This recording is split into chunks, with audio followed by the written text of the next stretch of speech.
Hi guys, I'm Christina Benjamin, author of the YA fantasy, The Geneva Project Truth.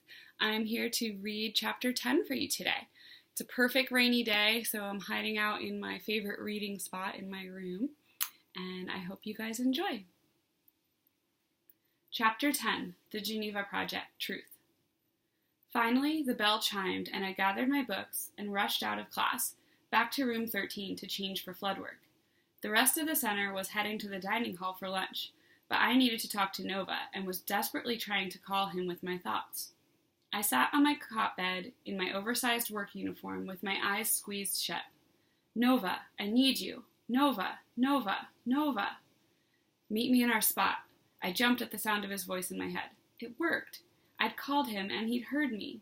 I was so excited and proud of getting the hang of these powers. I laced up my shoes and ran to the courtyard.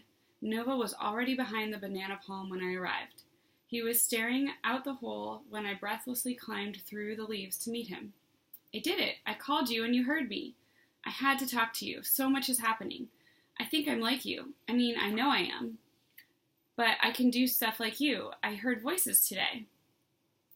I think I was reading minds. I read Remy's mind in History and Trade, and he gave me the answers while I was at the board. It was so amazing. And then, whoa, Tippy, slow down. You're talking a mile a minute. Take a breath. Okay, sorry. Why did you need to meet with me? Are you all right? Yes, I'm great. I just wanted to tell you that I read minds today. Really? That's impressive. How did it happen? Mr. Graven called me up to the board to write down the top 5 trading gems, and I panicked. I was just standing at the blackboard, shaking and sweating, and all of a sudden, it was like everything slowed down and I could hear everything around me. The flies, the pages rustling, people breathing, and then their thoughts started rushing at me. So you were afraid? Nova asked. Yeah, but that's not the point. I'm still frustrated. It is the point. It's important, Tippy. We're still trying to figure out your powers and what triggers them, remember? I need to know what you are feeling and doing when you discover new powers. Well then, yes, I was scared. Do you think that's what could have done it? Definitely. Fear is a very powerful emotion. What happened next? I took a deep breath and focused on the voices, and I could start to pick out different voices. And then I was able to focus on them one at a time and make out what they were thinking. That's when I heard Remy. I recognized his voice instantly because it's so positive. He was giving me the answer. He kept saying it over and over in his mind. Nova mused while rubbing his chin. What? I asked impatiently, but got no response from Nova. He seemed lost in thought, and suddenly I was lost with him. I had touched his arm to get his attention, and at the same moment was in his mind with him. I could see, hear, and feel his thoughts. It frightened me to be inside his head like that, so surrounded and consumed. I jumped out as quickly as I could, gasping for air. Tippy, Nova said, grabbing my arm to steady me. You think he knows and we can't trust him? I sputtered. How did you do that? You were reading my mind, weren't you? Yes, I think so, but it was different. Not like in lessons. I felt like I was you. I could feel your emotion and see what you were seeing and hear your thoughts. It was, I don't know what it was. Is that normal? Is that what you do? Nova looked at me, smiling and shaking his head. No, Tippy, it's not what I do, but it's okay. You're perfectly normal for a freak, he laughed. This isn't funny. I don't know what's happening to me. You just came in here bragging like Supergirl a minute ago. I know, but it's all happening so fast. It's fine. We'll practice more tonight, one step at a time, remember? You just need to stay calm, Nova said. But what if something crazy happens? If you need help, just call me. We know we can talk to each other telepathically now, so you'll never be alone. That did reassure me, actually. I took a deep breath and started to feel a little better. Okay, so what now? I asked. Just get through your flood work and meet me at night like we planned. Okay, I said, starting to slide my way out from behind the palms. Tippy, stay away from Remy for now, okay? He doesn't know anything, Nova. How can you be so sure? Well, he's my best friend for one. He gave me the correct answers in history and trade, and I told him that I read his mind, and he just told me I was crazy and walked away. You what? Nova exclaimed. I was so excited that I just read minds that I had to tell someone, and he helped me. So I thought maybe he knew I could do it or something, and he was trying to help me. You can't go around talking like this, Tibby. There's so much you don't know. There's people who will want to hurt you because of who you are and what you can do. We'll talk about all this tonight, but for now, please stay away from him. He knows too much already, and we need to be careful. Geez, okay. I'll try, but it won't be easy. Nova shook his head at me and pushed past me into the courtyard. I watched him stalk away. Wow, I was really having that effect on everyone today. I started the morning with 4 friends. That's 3 more than I usually have. And now, with how I was finding ways to annoy Nova and Remy, it seemed I was down to 2. Not a good track record. The orphans were starting to make their way into the courtyard to line up for flood work. Great, I had missed lunch too. Now I'll be starving while I sweat, digging through the rubble piles. I fell into line and listened to the sound of my stomach growling when suddenly I felt something round thrust into the palm of my hand. I looked behind me to see Sparrow grinning at me. I didn't see you at lunch, so I figured you could use this, she said. I looked down to see a bright green avocado in my hand. Thank you, I said in amazement. At least Sparrow was still on my side. She was proving to be a great friend. We followed our grifts out to the fields, and I decided to join Sparrow on a rubble pile instead of going to my usual spot with Remy, since he was still looking sour.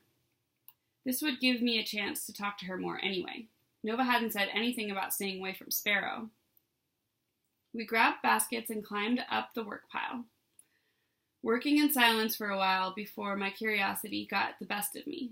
Sparrow was polishing a rather large emerald she found when I scooted over close to her so we could talk without attracting attention from the grifts. They frowned upon fraternizing, saying it slowed down our work, but if you kept it to a whisper, you could usually get away with it. Sparrow, I said, can I ask you something? Of course. This morning, when you, I paused trying to think of how to phrase it. Helped you with your uniform, she finished for me? Yes. What was that? She just smiled cleverly at me. From the gleam in her eye, I knew she knew more than she was letting on, so I pressed on, taking more risks this time. You can do things, can't you? I asked. Special things that not everyone else can do. Yes, she said, smiling at me.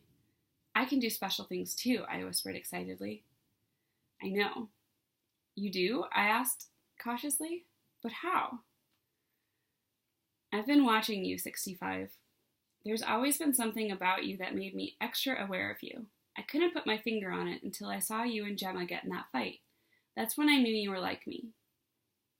But why did you never say anything to me before, if you've been watching me? And how do you know about what I did to Gemma? I thought Nova took care of that. I wasn't completely sure about you until that day with Gemma, and I had to be sure. I couldn't risk exposing myself if I was wrong about you. Once we were sure, we came to you in your room, remember? And Nova, I knew he was trying something with us. He tried to bend our thoughts, didn't he? Yes, you and Journey came to see me and told me your names, but I didn't really understand what was happening to me yet. And yes, Nova did try to bend your minds. I'm sorry, I said sheepishly. It's okay, she said with a sly smile, but you might want to let him know that his mind bending doesn't work on us. Us? Do you mean Journey too? He's like us, 65. What can he do? I asked. I think we'd be better to let Journey tell you, or better yet, show you on his own terms. Oh, fair enough, I said. I sat there silently for a moment, pondering this new information. I was right about Sparrow. I knew she had powers, and I had been right to trust her. I was starting to trust my instincts more. But why hadn't they alerted me to Sparrow and Journey? She knew there was something about me, but I had been completely oblivious to her and Journey until they came to me. I needed to get to the bottom of this, but something else was still bothering me. If it was true that Nova couldn't bend their minds with his ridiculous story about Gemma and me falling off the rubble pile, why had Sparrow and Journey gone along with the story? I had to ask. Sparrow, how come you went along with Nova's story? Well, it's complicated. I knew he was trying to do something to us, but I wasn't sure what. Nova hadn't been on my radar, but I suddenly felt that I should trust him after the way he was caring for you, so I just went along with what everyone else was saying had happened. That's when I figured out he was bending minds, and he must have powers too. I knew exactly what I had seen, yet everyone else was acting as if something else entirely had happened. That's when I put together that Nova was trying to protect you, and he must have suspected your powers as well. Great. So it's obvious to everyone else but me that I have these crazy magic powers? I asked sarcastically. No, not everyone, silly. Just us Truits. Truits? Yes, that's the word that Betos use when they are gifted, people that have powers from the gods. So you, Journey, Nova, and me, we're all Truits? Yes, I believe so. Okay, so if I'm a Truit, I should be able to locate other Truits. That's how you knew there was something about me? Well, it's kind of tricky. Truits all share a bond, and we can feed off each other's power. Once we locate each other, we form bonds that link us together and are almost unbreakable. Like you and I. If we used our powers together, then we'd be bonded for life. I stared back at her with a confused expression. Okay, let me put it like this. If you and I decided we were going to focus all our power on this rubble pile and turn it into a tornado, we would be doing magic together. That's something very powerful, and it requires us to share a bit of our souls. Kind of like twisting them together, so that after, no matter how far apart we go, we'll always be able to connect to each other. We'd know where each other was, and if they were in danger, stuff like that. Do you get it now? I nodded my head. This explained the feeling I had with Nova. In the forest, I felt like I had bonded with him in the most powerful way. It was so strong, I couldn't even explain the feeling. That must be what I'd been experiencing. Well, that's a relief. I thought that I was just madly in love with him. I gave a little snort of laughter and looked back at Sparrow. What's so funny? She asked. Nothing. I think I know what you're talking about now. I think I've experienced it, is all, and I'm really glad you've explained it to me because I was definitely mistaking those feelings for something else. Glad to help clear that up then. Could we really turn this rubble pile into a tornado? I whispered. Wouldn't that be a show for Greeley? She said, sending us both into fits of laughter. We worked silently for a while with Griff's nearby. Sparrow was merely polishing her stones and humming a little tune. Her basket was nearly full, and mine was looking like a pretty poor example next to hers. Maybe the Griffs were right. Talking really did slow down our production. I scurried around, sifting through rubble until I found something worth polishing. I clambered back up to sit by Sparrow again, and to my surprise, my basket seemed to have taken on powers of its own. There were now about a dozen stones, gems, and metals, all glistening in a neat little pile. Only minutes ago, there had been about 6 poor specimens. Sparrow, how did you do that? I exclaimed, trying to hide my astonishment in a whisper. Just gave them a little love is all. That's what you said this morning, too, with my uniform. How do you do it? I'm a healer, 65. That's my gift. I can restore things back to their original form. I was amazed. What an incredible power. I wondered if I could do that as well. Can you heal anything? Even people? I asked. I've never tried to heal anything more serious than the occasional scrape or burn, she said, suddenly sheepish now. I'm not that great. Are you kidding? I think you're incredible. Well, it does make this job a little easier. We both laughed at that and continued to work on the rubble pile together while she explained more about herself to me. She came to the Trine Center after the flood, like the rest of us orphans. Before that, she lived in Lux, in one of the glimmering white houses by the sea. Their home was swept away in the horrible flood, and she and her family were washed out to sea. She awoke to find herself drifting on a piece of debris in the ocean. She clung to it until it took her ashore. That's where she found Journey. He must have washed up on the shore and was laying unconscious in a heap of sea kelp and weeds. She ran to him and stayed with him, comforting him and stroking his tangled brown hair until he awoke. Even after he came to, he still wouldn't speak to her, but they were inseparable, despite his lack of communication. They lived in a secluded area of the beach for about a week, surviving on fruit and berries until the Griffs found them and brought them to the center. She told me that when they first arrived, they tried to separate them, thinking that Journey was older than Sparrow because of his size. He threw a fit and clung to her, saying that she was his twin sister and they couldn't take her away. This astonished even Sparrow, because up until that moment, she'd never heard him speak. But knowing no one else at the center, she went along with it. This made me laugh out loud, because saying Journey and Sparrow were twins was like comparing a tarcat with a dortrib. Sure, they were both of the same species and had the same coloring, but dortribs were scrawny little felines that the locals kept as pets. No one would ever confuse one for a lethal tarcat. It was true that Journey and Sparrow both had similar features, like tan skin, amber-colored eyes, shiny bronze hair, but that's where it ended. Sparrow was almost as thin as me, but a bit taller, giving her a lanky bird-like fragility. Journey, on the other hand, was as solid as a stone. His neck was as wide as his black head that sat atop his muscular shoulders, giving him a menacing appearance. I worked quietly, soaking up everything Sparrow was saying. She was a wealth of knowledge, and seemed trustworthy. I only spent a few hours with her working on the pile, yet I already knew she would be a friend for life. I wanted to spend more time with her, and I thought the perfect opportunity would be for her to come with me to meet Nova tonight. I had a feeling he wouldn't be happy about me bringing along an unannounced guest, but she was one of us. Maybe she could help me figure out my powers faster. Sparrow, I have something I want to tell you, but it's a secret. You can trust me, 65. We're sisters now. I smiled, loving the sound of the word sisters. I always dreamed of having a sister. I repeated the word, letting it roll off my tongue. That sold me right there. I was definitely going to tell her about Nova's secret plan to meet in the forest. I want you to go somewhere with me tonight. Where? Well, that's the secret part. Do you trust me? She nodded. Okay, then tonight we're going to sneak out of the center, so wear your clothes to bed so you're ready to go. Surprisingly, she just nodded at me, and her only question was if Journey could come. I don't know if that's such a good idea. We don't want to attract too much attention. Yes, but I don't think I can actually sneak away without him noticing. It might be better to just clue him in on it so he doesn't give us away by mistake. I waited over for a moment. She was probably right. Those two really were joined at the hip. Even now I could see him just one pile over from us, always keeping her in his line of sight.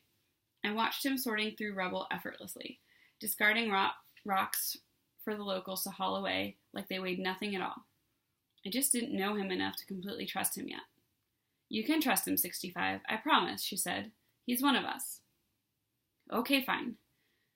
You tell him to be ready and not to tell anyone else. Just then, the Griffs blew their whistles, signaling the end of our workday. Wow, it really was flying by. What's the saying? Time flies when you're having fun? It should be time flies when you're discovering you have powers. All the Johns and Janes filed into the dining hall. We filled our trays and went to our respective tables. Dinner was always my favorite meal of the day. In addition to the fruits that we ate for breakfast and lunch, we were also served fresh seafood.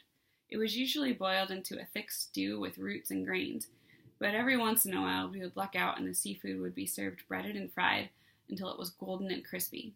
I always said if I ever found the Griff that made me this meal, I'd marry him. However, he mustn't have been in the kitchen today because I was slapped a healthy portion of fish stew. I exited the line and headed to my usual spot. My quiet little table in the corner was already bustling with excitement. Nova, Journey, and Sparrow were already deep in conversation when I joined them. I scanned the room for Remy after I sat down and spotted him in line. He was just starting to make his way over to us, looking glum as ever at the prospect of another meal at his newly popular table.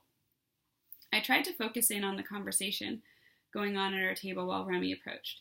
Sparrow seemed peppier than ever. For a moment, I panicked that maybe she was excited about our secret trip tonight and was filling Nova and Journey in on it. That would ruin everything. What are you talking about? I asked nervously. The New Year Gala, she squealed. They just posted the song, she said, handing me a sheet. Oh, great, I replied, faking a smile. My relief that she wasn't spilling my secret was short-lived. I dreaded singing at the New Year Gala. It was an annual festival in Lux to celebrate the new year, and since we didn't celebrate birthdays, it also marked the turning of our year. We would all be 1 year older when we returned to the center. It was actually quite a lovely event. We got to dress up in lavish white robes and be on the inside of the shimmering walls of Lux for a change. But for me, all of that was overshadowed by the fact that we had to sing. I hated singing. I was horrible at it. Remy never poked fun at me except for on this occasion. He couldn't help it, I suppose. Everyone laughed at me in rehearsals. Last year, our teacher, Miss Sprigg, actually asked me just to move my mouth around like I was singing, but not actually make any noise. She said it sounded better that way. 26. Over here, waved Sparrow. I looked up to see Remy staring at us, standing planted a few feet from our table, probably trying to decide if there was anywhere else he could sit. But now that Sparrow had drawn attention to him, he seemed guilted into joining us. He sat at the end of the table, closest to Sparrow and me. Did you get your song sheets yet? She asked while he sat down. No, I didn't know they were up yet, he replied. Just went up. I got you a set.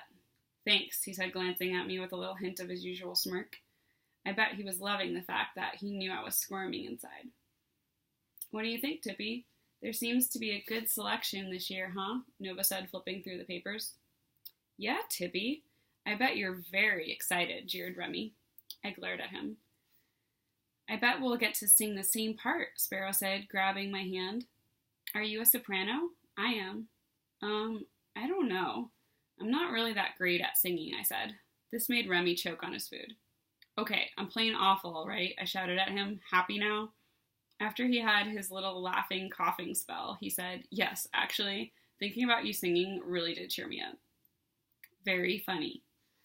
See, you can't be that bad if you cheer 26 up, said Sparrow. He was being sarcastic, I said. I remember you from last year. You're the one Miss Sprigg made stand in the back and just mouth the words, aren't you? Asked Journey. Great, so the guy who never says much has a mind like a trap. Figures. Yes, that was me. I told you I wasn't good. That gave us all a laugh, actually. It was kind of fun to be laughing with friends about my horrible singing skills rather than being laughed at. It helped take the pressure off. Unfortunately, our lightheartedness didn't last very long. I was interrupted by Gemma and her band of followers. I could feel her unpleasant presence even before she opened her mouth. I think I had sensed her. Was this a part of my powers? Could I sense evil? Well, look at this cheery little group. Having fun, aren't we? She sneered in her usual acid tone. I managed to steer clear of her since our fight. I guess my luck had to run out at some point. You must be looking forward to singing again at the New Year's Gala 65. Should I advise Miss Sprigg to put you front and center this year? No one will want to miss your spectacular voice, she laughed. Maybe someone will do us all a favor and finally adopt you. This ignited a round of laughter from her little henchmaids. That was my word for the Janes that fawned over her. Give it a rest, Gemma, I warned. I thought you would have learned not to use my name again. But I guess you're even dumber than I thought, she whispered over my shoulder. Don't think I have forgotten about your little stunt in the fields. You won't always have your friends around to protect you. She took a quick step closer to me, intending to frighten me.